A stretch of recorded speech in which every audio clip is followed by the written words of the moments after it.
Welcome to the RFC Live Talk Radio Show. RFC stands for Real Freaking Conversation. We're real freaking folks having real freaking conversation on real freaking subjects. That being said, welcome back. RFC, baby.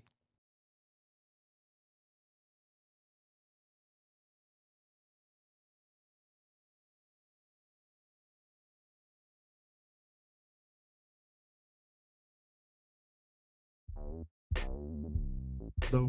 Bumps the best, yeah. That's what I don't understand. People not getting that. Go ahead. Yeah. But you know what I'm saying? From the superstar, you have to start from the bottom to get to the best, man. But what makes you a superstar is when you run through the best, man. Exactly. And like Yo said, man, that bob and weave, that ferociousness, that stare through your style, that peekaboo, right. You know what I'm saying? The compactness of his body and the compactness of his punches. You know what I'm saying? He chose his punches well. He didn't sit there and try to throw shit he can't hit you with. You know what I'm saying? He ain't stand a mile away and try to hit you with a jab. You know what I'm saying? He just picked a ball and looked at you with his eyes. Then he bobbed and weaved. And when he bobs and weaves, he's not standing still bob and weave. When he decides to bob and weave, every bob got a step coming with it. And by the time he gets to you, bob and weaving, he in your chest. So that was his thing back there, man. You know, like I said, the ferociousness, the fear he put in people's heart, and the power he brought with that. And the reputation of just knocking people out so quick. Right. You know what I'm saying? So that ferociousness. To me, that's what Mike Tyson in his heydays. That was Mike Tyson when he was a superstar. Right. Leo, you got something else you want to add? Well, go ahead. Go ahead, yo. Well, you know, when you mention Tyson, ferociousness is not far behind it. You feel me? It's definitely a part of his. You know what I mean? You know what I mean? Dude, that Cheese because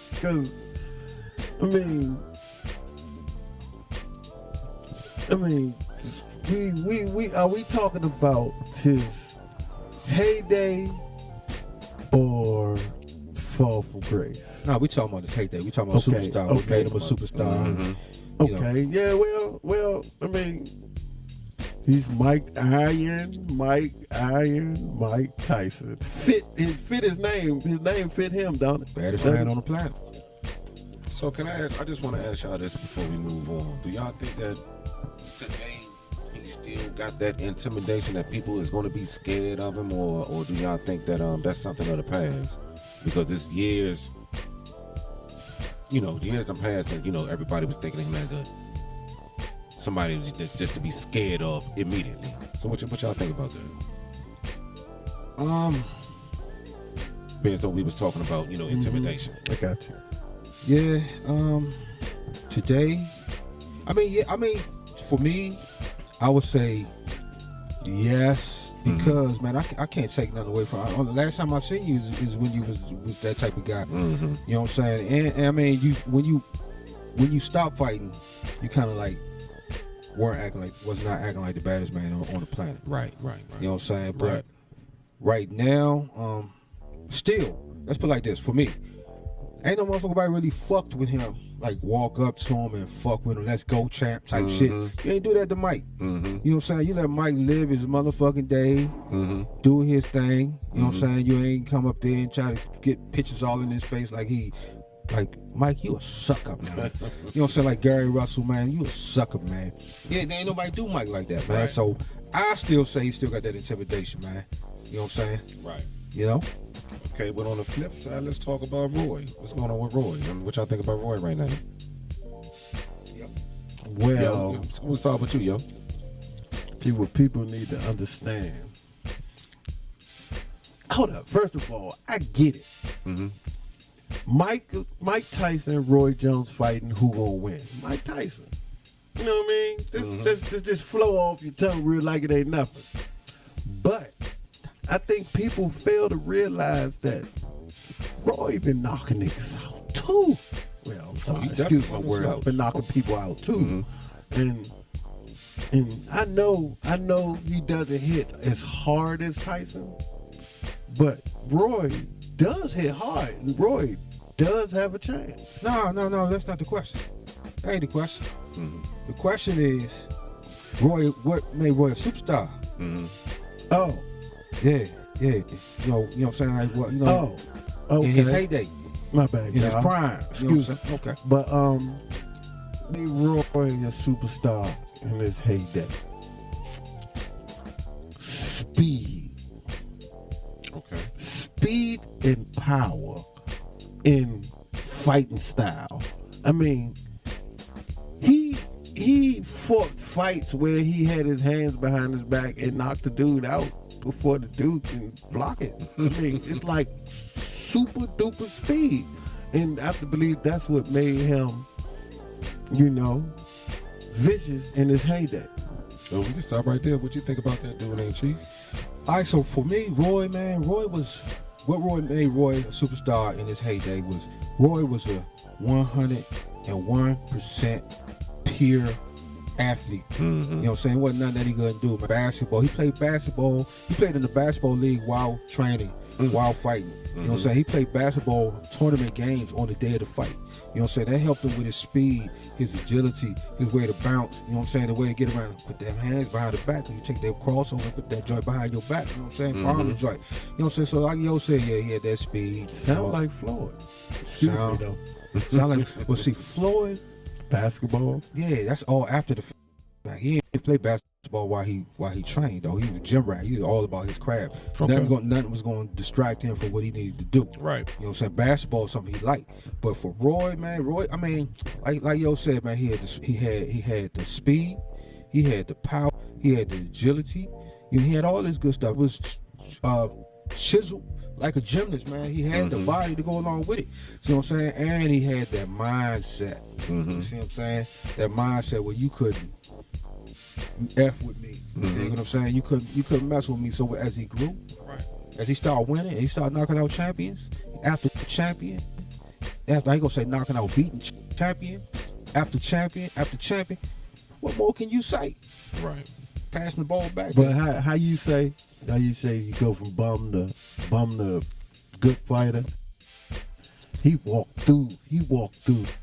See the thing is, when he beat the bums, he beat the good fighters just as good as he beat the bums. You understand what I'm saying? Yeah, but you know what? I don't think we had too many bumps, man.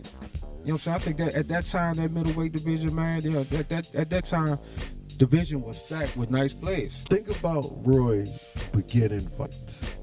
The dudes that he was fighting, when I say bums, I mean like you're not a Nike, you're not a Adidas, you're not a name brand. But people might know who you are, but they didn't consider you having a chance at that belt. Yeah, okay. But I think at that time when Roy was in it, I think his weight class was like the welterweights of today. Everybody was in his class at that time.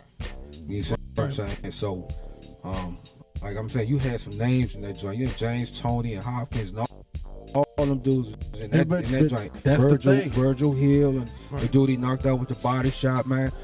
I'm just saying. So what I'm saying is, when Roy came in, he was kind of like seen like the nobody. That's who Roy was. Okay.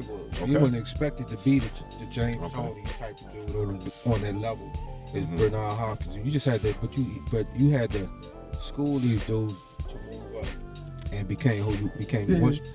But once you them dudes ease of a chicken wing, you know what I'm saying? Because he say gang cop. Yeah, you know what I'm saying?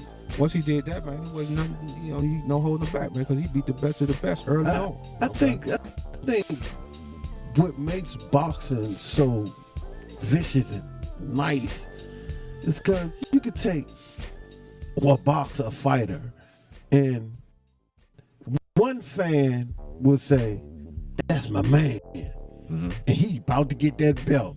In the same hand, another fan would be like, "I don't like his style," right? And he about to get knocked out. It's boxing is so amazing. Okay, yeah. Okay, now like any great athlete or whatever sport you in, we also got the times when you're gonna kind of like losing your steam. You lose like so like I just want to know, starting with Mike. Let's talk about his fall from the limelight. You know, what y'all think about that? Mind if I run with this one? We gonna roll Cheese. Cheese. Okay.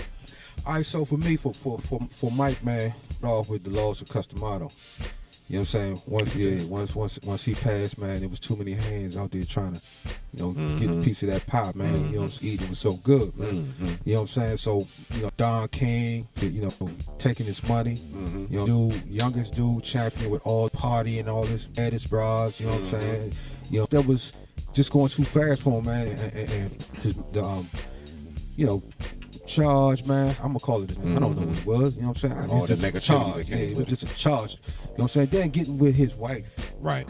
What was her name? Robin Gibbons. Yeah, man. You know what I'm saying? Her and her mom. That's for a young guy like that. And who can forget about when they humiliated him on live TV? Yeah, that's his mom. You know what I'm saying? But that. You know what I'm saying? On top of being young, all this money, man, and all this pressure, man, you just want party. You know what I'm saying? You just want to think about nothing. And that style with the people he was hanging around with was his downfall. Well, I believe Tyson's fall from race was because of his ego. His ego, he felt like he was the baddest man on the planet. But even like when he fought, who was that, Buster Douglas? He didn't. You know what I mean? And he felt like, he started feeling like I have to put the work in because I'm Mike Tyson. You know what I mean? I got a tiger at home. You know what I mean? Two of them. And I agree with you. I agree with you 100% because his wife made him very emotional, and he was already a semi-emotional cat, and his wife brought all the emotion out. You know what I mean? And then he started doing dumb shit. Good and bad emotion. You know what I mean? And then it started pushing him to the drugs. You know what I mean? And his ego is really what brought him down. And then once he started having problems in the ring, he started losing that fear factor. You know what I mean? And we all know what happens once you're not scared of Tyson. You know what I mean? It's a whole different fight. Okay. Well, Roy had a fall from grace too. So, what y'all think about Roy?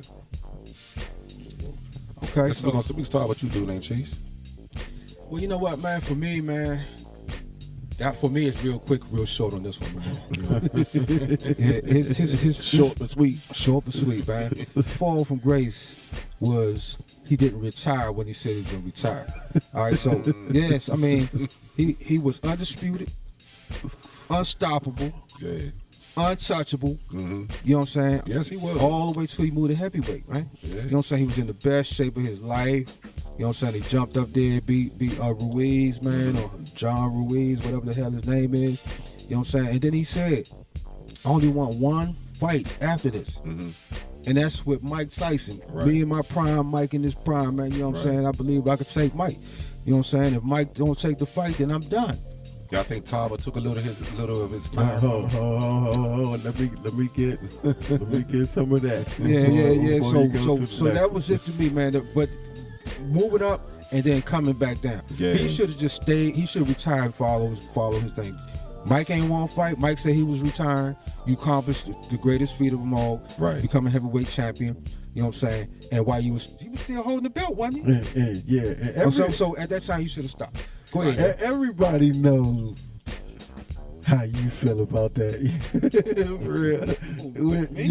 When it comes to his fall of grace. You know, you spin as though you was a diehard Roy fan. Yeah. You know what I mean? I believe Roy, I agree with you 100%. You say you're going to retire, then you try to do a little more, you get a wake-up call. But it get a little deeper to me because when he fought Tarver, they had some type of connection. Because Tarver told him, you know, I used to beat your ass before fighting. Before boxing. You know what I mean? And when they did the face-to-face, he told him he was going to knock him out. He said, I know you, Roy. I'm going to knock you out. You know what I mean? And then closed his ass and knocked him out. Which falls back to the fact that he didn't retire when he said he was gonna retire. And then when he went back and forth Tarver again, Tarver told him, "Get nigga, I'm gonna hit you with the same punch." You know what I mean? Well, he didn't say I'm gonna hit you with the same punch. Did he say I'm gonna knock you out again? He didn't knock him out first time though. You know what I mean? He knocked him out cold the second time though, but he didn't knock him out the first time. He lost the first fight. Right. He lost that joint, man. But Tarver lost the first fight? Tarver lost the first fight. But they fought 3 times, right? Twice. Oh, they fought twice, okay. That's when he kept on saying, He was never the second same. time we said, you got any excuses tonight, Roy? Right. Yeah, He was never the same after Tarver. Would you agree with that? I agree. Yeah. I agree. It was all downhill after that. I mean, even though you won some, but you wasn't that dude no more, man. You know what I'm saying? I mean, after Glenn Jones taxed his chin, you know what I'm saying? Glenn got him after Tarver got him, softened him up some more than all these other dudes started getting in there. You know what I'm saying? But you know, to me, he should have just when he should stay with his word, man. You was that dude. Okay. I agree. Okay. Like, and for example, I mean, like I was telling you, you know, what makes boxing great is one person can look at one fighter and think totally different things. And to me, Tarver was a bum. He just had Roy's number. Had Roy number for some reason. Yeah, he was the magic man. He was the magic man. But from what my knowledge of what I seen in boxing, you know, his whole style, his whole everything. Right. And when he hit Roy and knocked Roy out, his eyes was closed.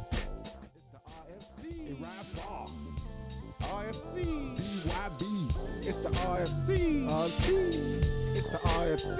It's RFC. Real freaking conversations. Real freaking conversations. Real freaking conversations. Real freaking conversations. You know what I'm talking about? Welcome to RFC Live Talk Radio. You know what I'm talking about?